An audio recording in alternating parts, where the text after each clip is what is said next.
Цахилгаан хангамж мэргэжил нь хөдөө аж ахуйн салбар, эрчим хүчний салбар, уул уурхайн салбар, барилга, тэгээ үйлдвэр аж ахуйн нэгжийн салбарт бол одоо чухал мэргэжлийн нэг юм аа. За энэ мэргэжлийг эзэмснээр дараах ур чадруудыг эзэмших боломжтой байна.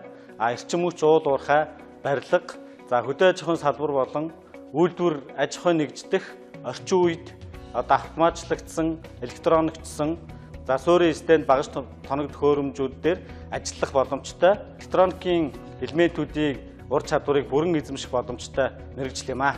Мэргэжлийн онцлог давуу тал нь болохоор цахилгаан хангамж мэргэжлийн хөтөлбөр нь 2018 онд магадлан итгэмжлэгдсэн.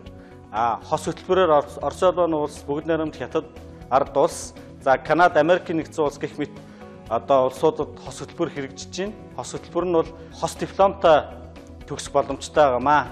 За төгсөөд мөн Япон улсад мэргэжлийн дадлагчаар ажиллах боломжтой.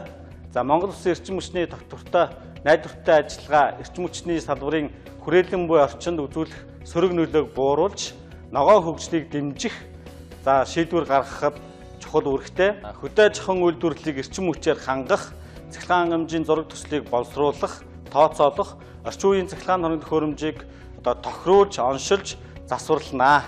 Цахилгаан хангамж мэргэжлийг эзэмшснээр та дараах салбарт ажиллах боломжтой.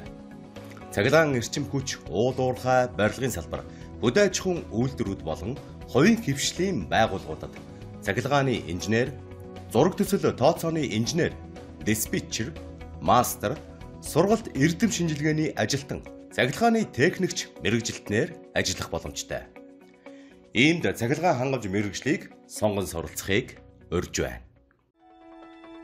Тогтвортой хөгжилд хувь нэмэр оруулахын төлөө хөдөө аж ахуйн